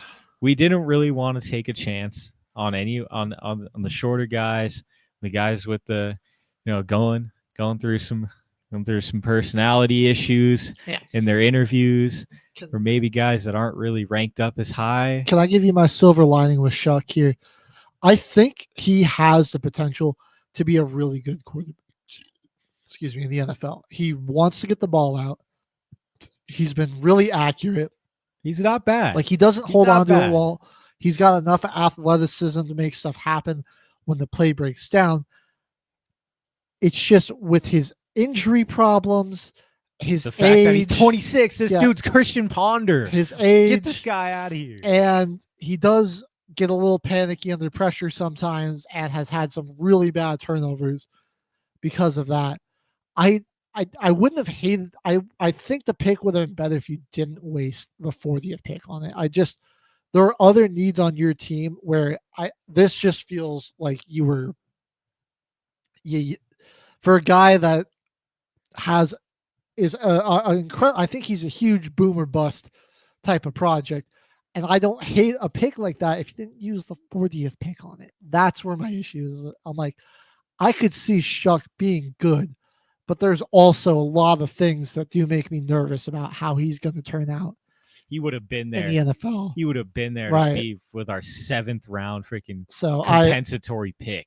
We could have got him with one of those freaking picks. I just don't know. Like, there were a lot of good edge rushers and interior defensive linemen on the board, which you guys needed.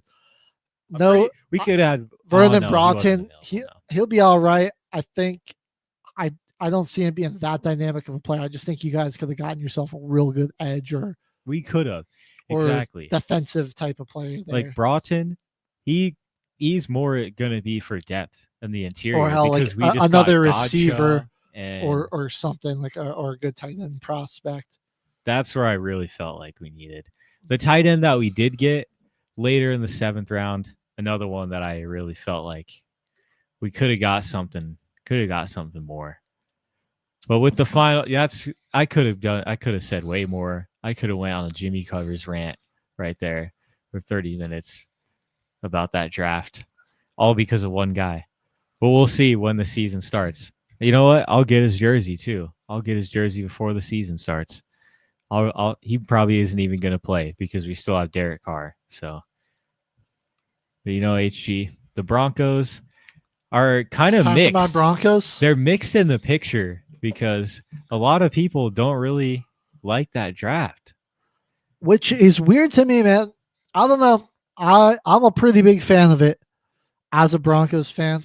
I think they had a pretty good draft. I think this offseason from the Broncos, Sean Payton is a freaking Mad Hatter trying to rebuild the 2013 Saints. I gave us an A. I think Jahadae Barron was a great pick, best available player, which I like there.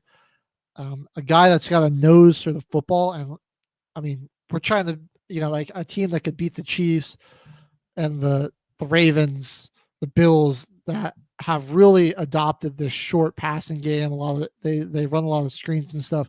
Barron's got a nose for sniffing out screens, so I think he could just be a real impact player for us. But my favorite pick actually is RJ Harvey, just because he is like I think a bigger version of Darren Sproles. The more I watch his tape, and I mean, you remember how good Darren Sproles was with Drew Brees, so. Especially his rookie year. I was watching 104.3 actually. Darren Sproles' rookie year had 87 receptions and 87 carries. And it was about 1,200 all-purpose yards in his rookie season. So I'm expecting this guy to get the ball a lot this season. I'm expecting Bo Nix to have a good receiving threat out of the backfield. And runner. And he's a guy that I think can still give you a good 15, 20 carries a game. Because he has an explosive, home run ability almost. He does. He's got great burst and acceleration and a good pass catching back. Yeah, I'm excited. I think he's very versatile. Our worst pick, I would say, is Pat Bryant. I wasn't ever very high on Bryant. I think he does all the receiver things well, but he's just not very dynamic one way or the other. Where he's kind of just he would be very good as a number one wide receiver because he's just really big. Where if he could be on those X routes, where it would really be, you really get him 6'3", 200 pounds. I kind of feel like there was probably some better receiver options available at the time, but I do hope I'm wrong with them. I really like the Savion Jones, Q Robinson picks. Some guys that, for the meantime, can come in and kind of be rotational depth pieces that we can, so we can maybe give some of our starting pass rushers a breather. But they're guys that I think could really develop into some nice and very talented defensive players. Robinson, a lot of people are saying he might be the steal of the draft. We took a punter in the 6th round, which I don't hate. Riley Dixon's not going to be around forever. So maybe there is something better available there, but what the heck, it's the 6th round. It's so hit or miss there. Punter, you're probably at least a little more guaranteed that guy can be successful and play for you. Jeremy Crenshaw, though, he didn't really have that bad of a season. Florida probably punted the ball a lot. Yeah, he got some good. Yeah, I mean, he got good. PT. Right, yeah, he looks pretty good. Then this is the most interesting pick: Caleb Lawner, tight end out of Utah. Oh, this guy's he's crazy, a basketball dude. player, bro. He's 6'7", 6'9". He's 6'9". This guy's huge. He, throughout college, his stats were, for football, 4 receptions, 54 yards, 4 touchdowns. 4 touchdowns. Bro just gets touchdowns. Hey, I mean, I kind of see the vision. Just bring this dude in, if anything, as a decoy in the red zone. Yeah. like I honestly am almost seeing like Sean Payton. This guy is like I think he's getting into his creative offensive play call bag, man. Like I think we're gonna. Telling you, he's the Yeah, with coach on the Hart- sideline with the freaking smirk on his face. Harvey And if it out there, works- man, and all the things he can do. Marvin Mims is so versatile; you can line him up all over the place. Lawner, dude, Evan Ingram, the guy we can line up in the slot here. I think Jaleel McLaughlin, we still got him on the team. He's a guy that could be very. That we could still do some interesting and exciting things with him here. The Denver Saints, baby. We The kind of Denver are, Saints, man. I'm actually kind of liking it. Hey, if we get a Super Bowl out of it, I will take it. The Denver Saints. We're gonna have an elite defense next year, though. Oh yeah. Hopefully, I know Dre Greenlaw got an injury thing that flared up during training, but it doesn't sound like it's that bad. That he should be good to go soon. So making me a little bit nervous, but I think we'll be all right. All right. Well, we got about 7 minutes left. Leave it open to some comments. We're not gonna have time to get to every team. Any requests on teams you want to give us to give a draft grade and evaluation to? Yeah, drop some requests in the comments. Any requests at all? I mean, for now, we could head over to Jimmy's Packers. I think they had a pretty solid draft. Getting the first round receiver. Any comments on TikTok, H? No, they kicked us off. Dang. Our agent is working on why they kicked us off. Shout out to friggin' TikTok, man. I don't know what we could have said or done, but all right. Well, there's no request. Yeah, Jimmy, we'll take a look at your Packers and what they did. Let's got see. a first round receiver Packers. with Matthew Golden. I gave them a B draft grade. I think Matthew Golden was hands down their best pick.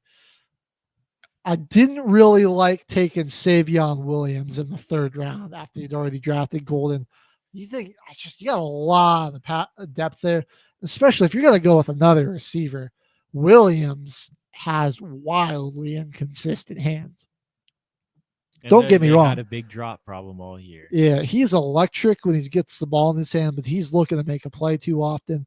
They lined him up in the Wildcat a lot at TCU. And like his vision and like his athleticism and explosiveness, yeah, a lot of possibility there at the ball in his hands. But I'm like, you already took Matthew Golden, you've got Jalen Reed, you've got Christian Watson. I know has been banged up a lot. Dontavian Wicks is still there. Who's the other guy? I'm blanking on. We got Watson, Reed, Wicks. There's a fourth guy, not Bo Melton. It's somebody else. They got Dobbs. Romeo Dobbs. There you go. Yeah. Dobbs, and now you've got. They have a lot of receivers. Now you've got Golden, Savion Williams, right? And like you took Belton, an interior lineman with the second pick. I would have liked to see them maybe go for like the second and third pick, secondary defensive line. Yeah, they did linebackers. Have a lot of injury in that secondary. Just your defense got really banged up last year. And then you got run all over in the playoffs. I would have liked to see the defensive line get beefed up a bit more. And then your Jair can't stay healthy. You might be trading him. I would have liked to see another corner or some sort of defensive back drafted there, but they didn't take a DB until the 7th round. So the Golden pick, I love that though, especially with Watson's struggles to stay healthy.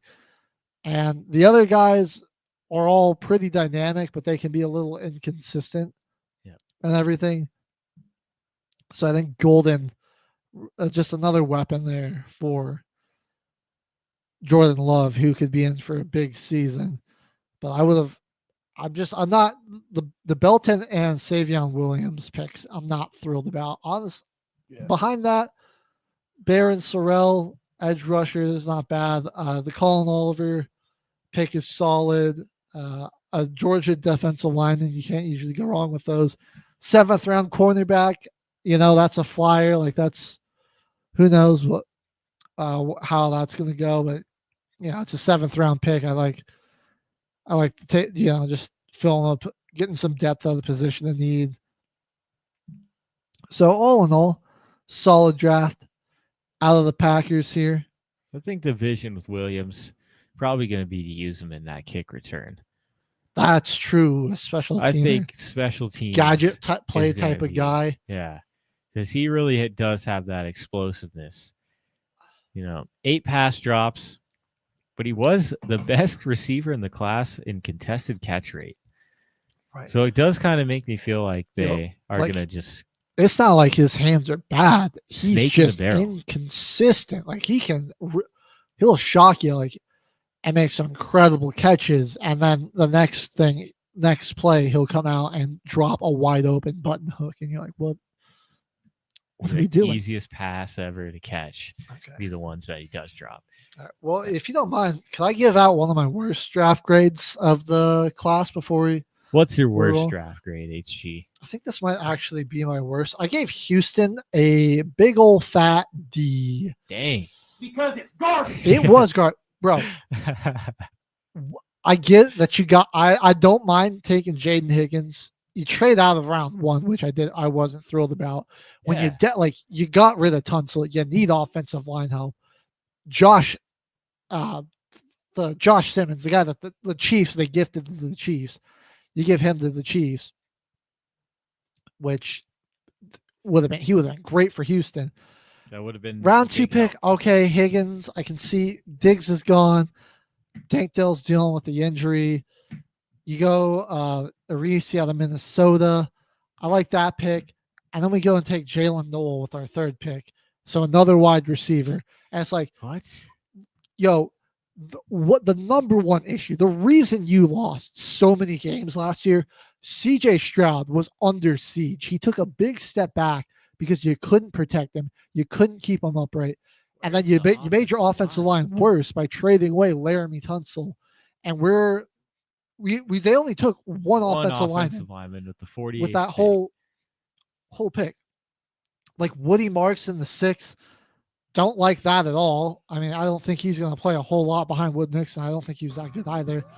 Graham Mertz, do you really need that? Yeah. They really need Graham Mertz. Jalen Smith, I mean, he's going to be a backup guy in your secondary. You got a good secondary already. They just went for like a bunch of flashy picks. I'm like, you had to build up your own line. You didn't address it in free agency all too well. If they just pick like 2 offensive linemen with their higher picks, this would have been literally like a B draft grade. They would have had a pretty good draft. Yeah. And instead it's a D. I think the worst draft any team had. I don't like it. I mean, Stroud's, I just can't see them being able to take another step. I think it's just going to be the same problems that they had last year. Yeah. So sorry, Texans fans. I don't know what your organization's doing. That's going to conclude our show today. The show ended it on a hate watch. I'm HG. We got Caveman, my co-host, H-Train on the sound. Big thank you to everyone that tuned in today to Till the Final Whistle. We'll be back next week here on Military Broadcast Radio. Bye, everyone. Ladies and gentlemen, thank you for tuning in to Military Broadcast Radio. As we wrap up today's show, we want to remind you that the podcast of today's episode will be available right after we go off the air. So if you missed any part of the show or want to listen again, be sure to check it out. And remember, we're here to support and honor our veterans. Your stories and experiences matter, and we are committed to giving you a platform to share them. That's right. We're here to give our veterans a voice. So don't forget to catch the podcast and stay connected with us. Giving our veterans a voice.